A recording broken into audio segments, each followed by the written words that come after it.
بسم اللہ الرحمن الرحیم الحمد للہ رب العالمین والعاقبۃ للمتقین والصلاة والسلام علی خیر خلقہ محمد وآلہ واصحابہ اجمعین۔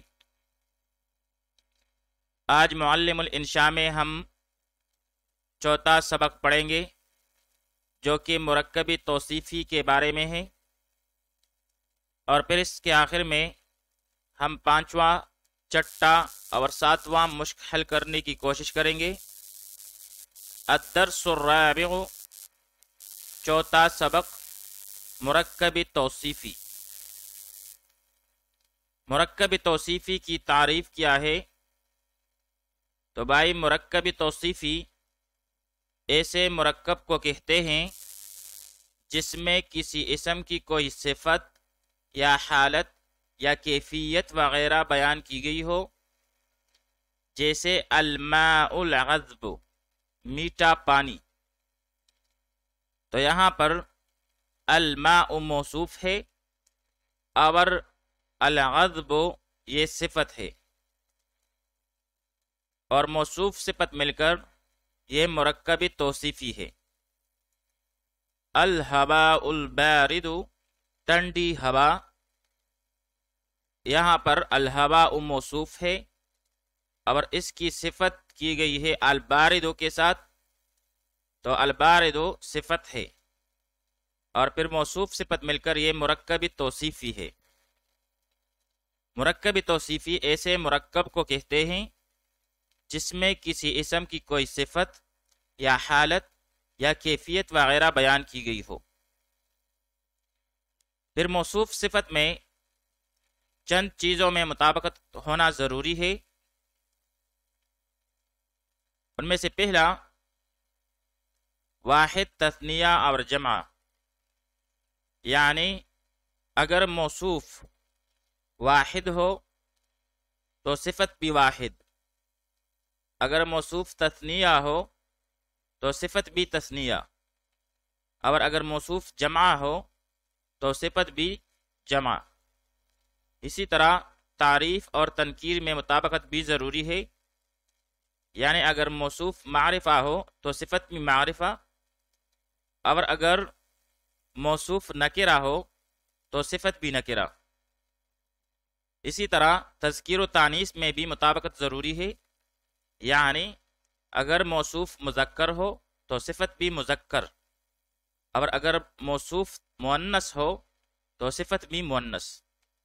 اور اسی طرح اعراب میں بھی مطابقت ضروری ہے، یعنی اگر موصوف مرفوع ہو تو صفت بھی مرفوع، اگر موصوف منصوب ہو تو صفت بھی منصوب، اور اگر موصوف مجرور ہو تو صفت بھی مجرور۔ تو ان چار چیزوں میں مطابقت ضروری ہے، لیکن آج کے سبق میں ہمارا زیادہ تر فوکس تعریف اور تنکیر کے حوالے سے موصوف اور صفت میں مطابقت کے بارے میں ہوگی۔ پھر یہاں پر ایک اہم بات بتاتا چلوں، اور وہ یہ ہے کہ موصوف اگر کسی غیر عاقل کی جمع ہو تو صفت عموماً واحد مؤنث ہی آتی ہے، جیسے الشجرات الطویلۃ، اور کبھی مطابقت کے لیے الطویلات بھی کہتے ہیں۔ الشجرۃ کی جمع ہے الشجرات، جو کہ الشجرۃ غیر عاقل ہے، اور اس کی جمع الشجرات ہے، تو اس کی صفت عموماً الطویلۃ، جو کہ واحد مؤنث کا صیغہ ہے، لائی جاتی ہے۔ التمرین الخامس، پانچواں مشق۔ آئیے اب اسے حل کرنے کی کوشش کرتے ہیں۔ پانچواں، چھٹا اور ساتواں مشق جو ہے، اس میں تعریف اور تنکیر کے حوالے سے موصوف اور صفت میں مطابقت کے بارے میں ہم پڑھیں گے۔ سوال، اردو میں ترجمہ کرے۔ البستان الجمیل، خوبصورت باغ۔ تو یہاں پر البستانو یہ بھی معرف باللام ہے، معرفہ ہے، اور اس کی صفت الجمیل یہ بھی معرف باللام ہے یعنی معرفہ ہے. الغصن الاحضر، الغصن الاحضر سبز شاخ یا سبز ٹہنی. تو یہاں پر بھی دونوں موصوف صفت معرف باللام ہے. الورق الناعم، الورق الناعم نرم پتا یا ملائم کاغذ. یہاں پر الورق موصوف ہے اور الناعم صفت ہے اور دونوں معرف باللام ہیں.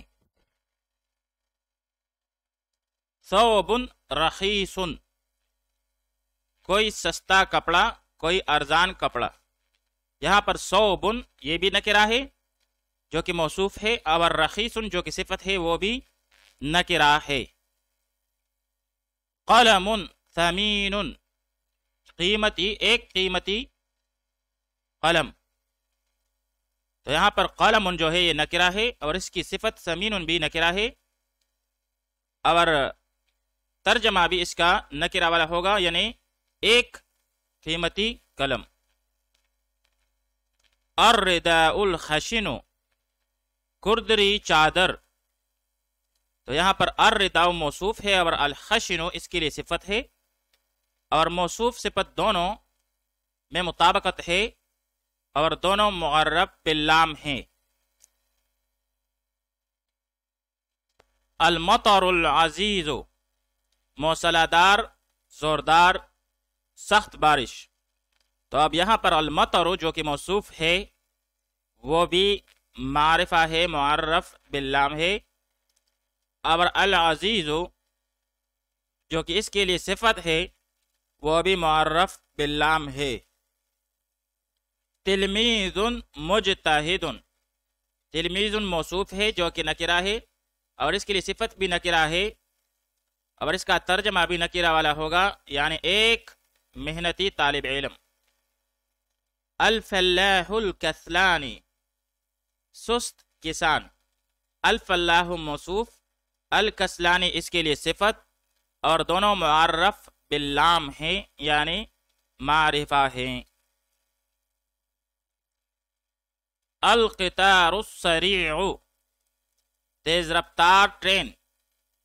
القطار موصوف، السریع اس کے لیے صفت اور موصوف صفت دونوں جو ہے وہ معرف باللام ہے یعنی معرفہ ہے. فرس بطیء، ایک سست رفتار گھوڑا. فرس موصوف نکرہ، بطیء صفت نکرہ. تو اس کا ترجمہ بھی نکرہ والا ہوگا یعنی ایک سست رفتار گھوڑا.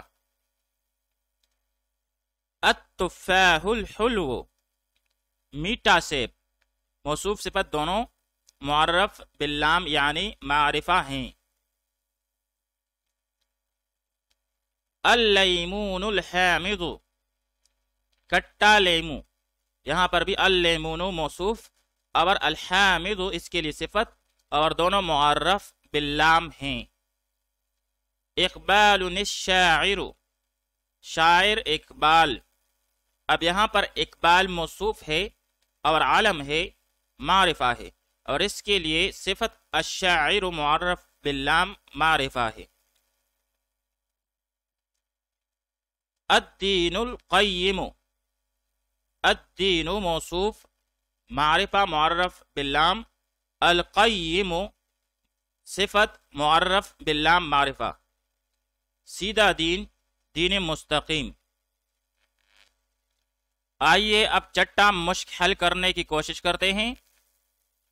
التمرین السادس، چٹا مشق. سوال یہ ہے کہ مندرجہ ذیل الفاظ سے مرکب توصیفی بنائیں. طائر، طائر جمیل ایک خوبصورت پرندہ. الباب، چونکہ یہ معرف باللام ہے تو اس کے لیے اور معرفہ ہے تو اس کے لیے صفت بھی معرفہ لائیں گے. الباب المغلق، بند دروازہ. الثوب، الثوب الجدید، نیا کپڑا. المسجد، المسجد الکبیر، بڑی مسجد. جہاں پر معرفہ ہو تو اس کے لیے صفت معرفہ لائیں گے، اور جہاں نکرہ ہو وہاں پر صفت بھی نکرہ لائیں گے. الفراش، الفراش الناعم، نرم بستر. شباکن، شباکن مفتوح، یہاں پر شباکن نکرہ ہے تو اس کے لیے صفت بھی نکرہ لائیں گے. شباکن مفتوح، ایک کھلی ہوئی کڑکی. ولد، ولد صالح، ایک نیک لڑکا. الکتاب، الکتاب الخلق، پرانی کتاب. الحصان، الحصان السریع، تیز گھوڑا. بیت نکرہ ہے، اس کے لیے صفت بھی نکرہ ہوگی. بیت صغیر، چھوٹا گھر. آئیے اب 7واں مشق حل کرنے کی کوشش کرتے ہیں. التمرین السابع، 7واں مشق. سوال یہ ہے عربی میں ترجمہ کریں. ٹھنڈا پانی. الماء البارد، یہاں پر ہم معرفہ کے ساتھ اس کا ترجمہ کریں گے کیونکہ ٹھنڈا پانی، اس میں کوئی ایک یا کوئی لفظ نہیں آیا. مطلب یہ ہے کہ جب اس کا ترجمہ کریں گے تو وہ معرفہ کے ساتھ کریں گے. صاف ہوا. الہواء النقی، میٹھا پھل. الثمر الحلو، سرخ روشنائی. الحبر الاحمر، سیاہ پنسل. المرسم الاسود، ایک خوبصورت پرندہ. اب یہاں پر اردو میں ایک لفظ آیا ہے، اس لیے عربی میں جب اس کا ترجمہ کریں گے تو نکرہ والا ترجمہ کریں گے. طائر جمیل، ایک قیمتی ہار. عقد ثمین، موٹا بیل. الثور السمین، سین کے ساتھ. ایک تیز رفتار گھوڑا. حصان سریع، چوڑی سڑک. الشارع العریض یا الشارع الواسع، ایک نیک لڑکا. ولد صالح، ایک اچھی کتاب. کتاب جید، محنتی طالب علم. التلمیذ المجتہد، مہربان استاد. الاستاذ الشفیق یا المعلم الرؤوف، شاہد ادیب. شاہد الادیب، یہاں پر تنوین ہے اور تنوین نون ساکن ہوتا ہے. جب اس کو الادیب کے ساتھ ملائیں گے تو اسے کسرہ دیں گے. آخری نبی. النبی الخاتم، محمد رسول. محمد الرسول، سچا رسول. الرسول الصادق.